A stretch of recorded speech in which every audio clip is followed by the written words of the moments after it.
Welcome to the How to Scale Commercial Real Estate Show. Whether you are an active or passive investor, we'll teach you how to scale your real estate investing business into something big.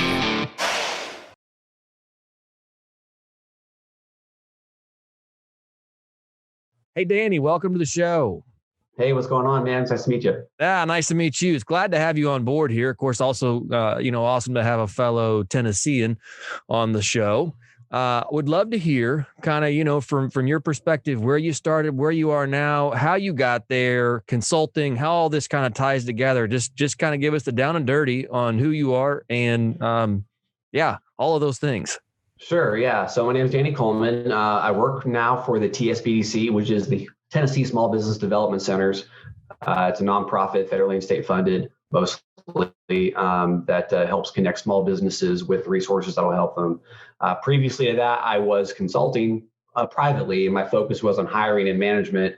And before that is when I was full-fledged in real estate. I was COO for a real estate development company. We were based out of Nashville, but I got to work virtually from Columbia here. And so a lot of my management and hiring experience was based on having to do it all without being there in person. And so there's a lot that I learned throughout that process in terms of how to communicate effectively and how to kind of properly find the right people for the right seats in your business and help and scale.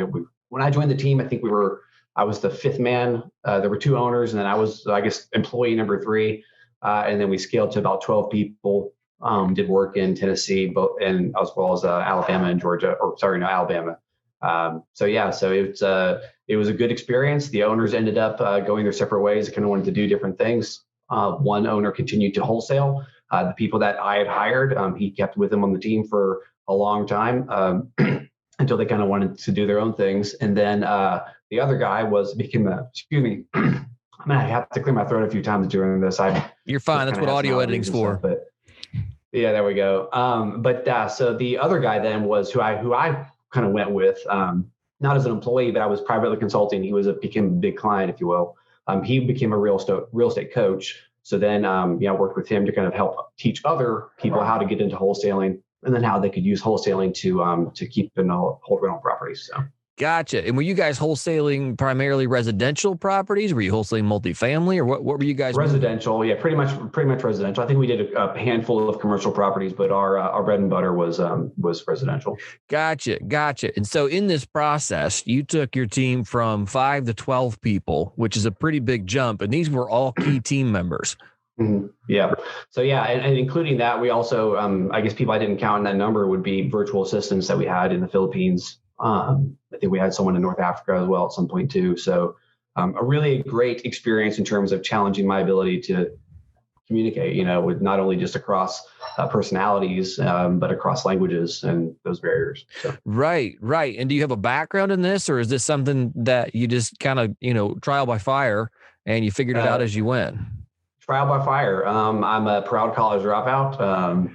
That said, I do intend to go back now that I know what I want to do. I'm not wasting my time and money, but it was all by experience. I've been in small business my whole life. I was homeschooled till 8th grade. And as anyone who's a homeschooler knows, you get to work early in that case. So I worked for, small businesses pretty much my whole life. Had a few corporate stints. It really wasn't my cup of tea. And really kind of fell in love with small business when I worked for my father-in-law as a painting contractor out in California. And he hired me as a prep guy, just as a favor, because I was dating his daughter at the time, who I'm now married to with 2 children. So it worked out. He was like, you know what, you're an okay painter, but I think you're probably better in management. And he was right. And so that was really my first experience getting to see, what it was like to manage a small business. What were the different things that you had to take care of? And, you hear about departments in larger organizations. And so I realized in small business, one person probably, administers 4 different departments, if you will. And so you really kind of have to figure out how to wear multiple hats, of course, and do that effectively. So. Right. So talk to us about that. When you look at an organization, coming maybe at it from the consulting side, when you look at an organization, like what's the first thing you do to analyze where someone is and kind of where they need to go in the hiring process? Like how do you take somebody that's in, wearing all the hats and say, okay, this is the first one you're going to offload and here's who you're going to hire? Like how does somebody even go about that? Sure. So I start with the owner, and I ask the owner what are all the different things that they're doing, and then I ask them what are the things that you're doing that aren't that don't need to specifically be you doing them, and those are usually most things. And so we kind of take those things that they don't either want to do, because if you don't want to do something, even if you can, it doesn't matter. Like you're going to be not great at it, and it's going to drain your energy. Right. So you need to offload those things. So teaching people how to delegate is kind of where I start. So it's like, here's what you're doing. Here's what your team needs to do. And then we look at those responsibilities and we group them into positions. And this position doesn't necessarily mean a full-time hire. It just means this is these group of tasks need to happen in order to achieve this result. And so we then kind of look, if they have an existing team, I'll kind of rehire, if you will, their team kind of into those new positions. And then if we see that there's any holes that need to be filled, then we go through the new hire process. So that's kind of where I start to try to help make sure that someone understands, one, the power of delegation, and two, how it's grouping responsibilities in a thoughtful way is the only way to do it well. Because if the way the business goes, you just kind of keep on, hey, you're going to do this now, you're going to do this now, you're going to do this now. And some of those tasks they may execute very well because it fits with their MO. It's their modus operandi, their strengths play to those things. But some of the other stuff you put on their plate might not play to their strengths. And so you're stressing them out. You're not going to get the best results, and it creates friction in the business. Right. Yeah, absolutely. What do you say to somebody who might have, there's those tasks that you're not good at, but there's not enough work to really justify another hire. But it's like, hey man, this is, it's only 4 hours a week that I have to do this. Like, it feels like a lot of people run into those things where there's 10 4-hour-a-week tasks, but they're all different hats. Like how do you group those tasks, and then how do you offload those? Well, I mean, one of the best things that's available to us now is, completely scalable solutions with freelancers. So the freelance economy, the gig economy is, I think, the perfect answer to that. You can hire someone either in your country or in your area, locale, if you need them to be there, at a scalable rate. If you put the job out there, you let people know this is a 5-hour-a-week job, 10-hour-a-week job, whatever. It's all about knowing what it is you need done and then looking for that. So you can go to like Odesk. This is a really popular place. You can still put the ad on Craigslist, put it out to your network if you want. You have no idea who's out there, especially now with COVID, who's needing to kind of find some supplemental things to do to, support their income. So. Right.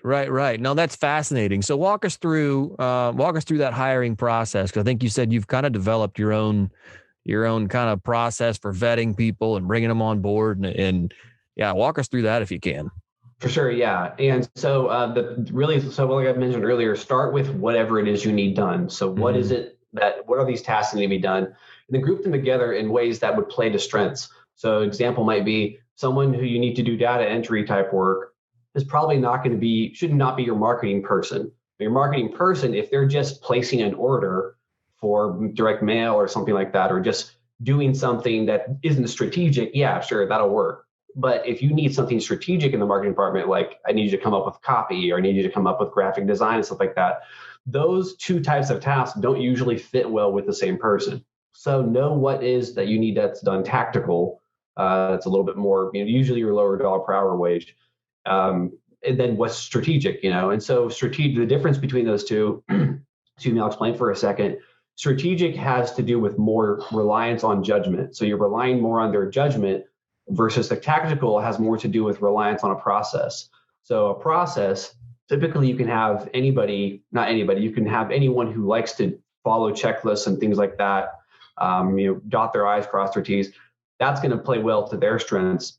And usually that type of hire, you don't have to rely on their judgment as much versus someone who's strategic. You're being like, when you ask someone to create copy for a direct mail piece or something like that, yeah, there's templates out there and stuff you can use. But if you want them to come up with something original, like you're going to have to rely on their judgment, or else you're just going to find yourself micromanaging them to get what you think will actually work. But to trust their judgment, you have to rely on, you'd have to hire for their judgment. versus if the tactical hire for their ability to execute tasks. Now that's really complicated. Like, how do you, at least in my mind it is, maybe you can break down that myth.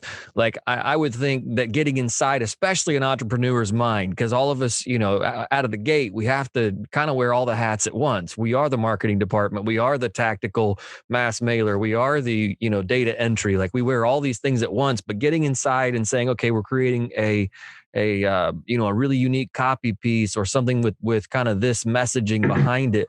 How do you take what's in the entrepreneur's head and have them hire for that strategic hire? That just seems like it's, is there like a magic, trick to it, or how does that work? Well, it starts with being humble, and realizing that there's other people out there that are going to be better at a lot of things than you are. And so when you're hiring someone, you should be looking to hire someone who's better at you than the thing that you're trying to hand off.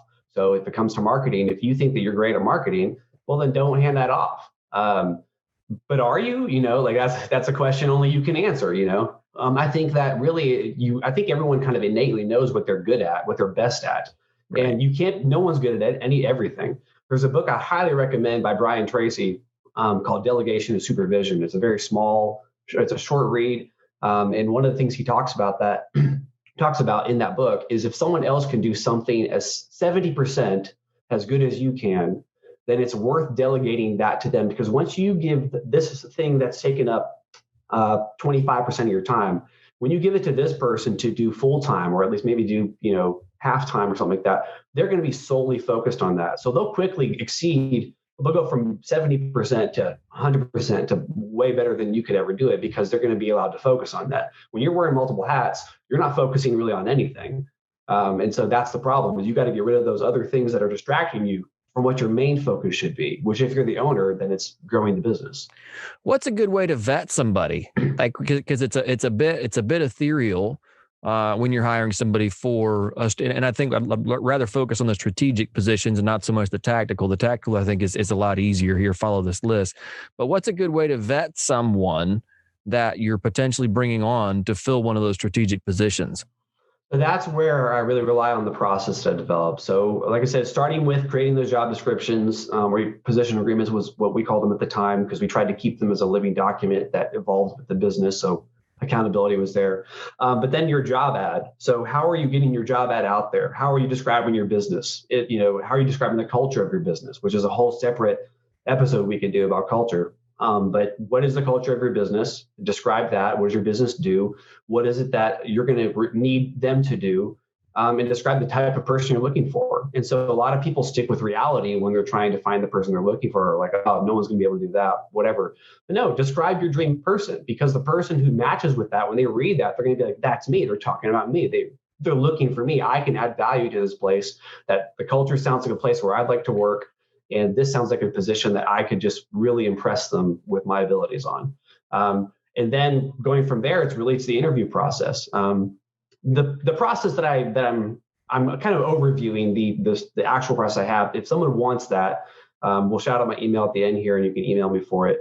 But the interview process is where I spend the most time. So I have a lot of pre-screening steps that kind of take place before I get to the interview process, because I want to be able to have at least an hour for the interview if I'm doing a strategic position specifically.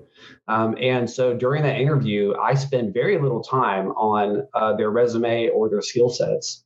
And I focus on who they are as a human being, who they are as a person. What are their goals? What are their ambitions? How do they communicate? I have a lot of different questions where I test them, not a pass or fail thing. It's just how well are we going to communicate? How well can you demonstrate with words your value to me? And that's what's difficult about communication, is we all come to, meetings in our life, like you and I are here right now, and you have connotations for your vocabulary and I have different connotations for my vocabulary. And so that's why people can seemingly say the same thing, but they don't match up. And so I spend a lot of time in the interview really uncovering how they communicate, and then what do they value? Do they value the same types of things that I do, which would make them a good fit for the culture here? Right. And I guess there's probably some pre-steps to that, like you said, making someone a good fit for the culture. You have to first even know what that culture is. Right. Yeah. So if you don't know what the culture of your business is, then you've really got some thinking to do. Start with Why is a great book by Simon Sinek. he's written several other books since then that I'm sure have improved on that concept. They're on my shelf over here, but I haven't got some yet. But that's if you don't know the culture of your business, then I mean, you hiring people, you're going to do it anyways. But I would really recommend making sure you nail that down before you scale too far, because once your organization gets to a certain size, if you don't know what the culture is, then no one else in your organization is. And then there's going to be no soul binding everyone together, because that's what culture is. Culture is the soul of your business, and it's intangible and it's difficult. And that's why people have a hard time with it. But that's the thing that gets people to fill in the gaps where you've not set explicit instructions on what to do or what not to do or whatever. It's how you empower people to then think for themselves and take ownership of the business because they care about this culture that you all created together. Right, man. That's fantastic. That's fantastic. Let's jump into the final four here. If you were to distill everything you know about the hiring process, what's one piece of advice you would give to somebody? It's the interview. It's being able to be present during the interview, having done the right preparation for it, having good questions, using Socratic questioning, which is always asking a clarifying question after you get a response. So, for instance, hey, what's some of your most important values? And they say something like integrity. Don't be like, oh, okay, yeah, integrity, I like that. Be like, well, why integrity? Tell me, what do you mean by that? And so asking those questions on every single question, again, it's why I say you block out an hour for it. Is that the interview process? That's the 1 hour or however long you take that and you might have 2 interviews perhaps, but at max, then you're talking about 2, maybe 3 hours tops that you're spending with this person, trying to understand whether or not you guys can be a family, because you're going to spend a lot of time around this person. We all spend, several hours a week, working, and lots of times it's as much time with the work, your workplace colleagues as it is your family. And so make the most of that time by, again, being present and asking good questions. Right, man. That's awesome. What's one thing you're currently doing to stay on top of your game? Right now I'm trying to get back into the rental game. I sold my last rental last year. And so I've got some money that I'm sitting on that I'm like, okay, I need to get back into it. I kind of took a pause because I was, running for city council. And so that's that was a whirlwind. I'd never ran for public office before. So I didn't want to put too much on my plate, but now in 2021, I'm like, okay, it's time to get back into the rental game. So I guess that's kind of where I'm at with that now. Right. So outside of the consulting business, now you're on city council, and then you're also looking to get back in as an active investor in real estate. That's awesome. Yeah. When it comes to giving back, what's one way you're making the world a better place? So one thing I do is I volunteer at a local food pantry, and they're going there every Friday, pretty much every Friday for about the last 4 years or so. But then, I really do consider public service a great way to give back, to learn about our government, especially now. I think people are starting to pay more attention to local governments. Local governments have been having a lot of impact on the election, on COVID and all that. So understanding how your local government works and playing some part in it it's part of the American dream. It's part of what makes America such a special place. I'm 32 years old, and I was able to run for an office here, and I got it. And so I think that if you have the opportunity to get involved in some way, there's boards and commissions that report to the full council that you can get on much easier. It's not a public, not an election you have to run for. You can just walk in and start to get involved. So I consider that kind of really the way I'm probably giving back the most now. So. Right. No, that's awesome. It doesn't really pay. You might think that politicians make money, but you got to get up a few levels before you get to that spot. Right. No, I understand. That's awesome. Danny, if our listeners want to get in touch with you, what's the best way to do that? The best way is to shoot me an email, you can go to my website, but right now it's campaign oriented. But my email address is Danny, my first name, DANNY, and then it's my first name and last name, DannyColeman.me. So Danny@DannyColeman.me, M-E. Shoot me an email there. I'd be happy to set up a time to chat if you'd like that. I'd be happy to send you my process. I've got a lot of different resources. I've got templates for everything that I've described here, and I'd be happy to share that with anybody who needs it. Awesome. Danny, thanks so much for your time today. Certainly appreciate it. Certainly. Thank you, Sam. Have a good one.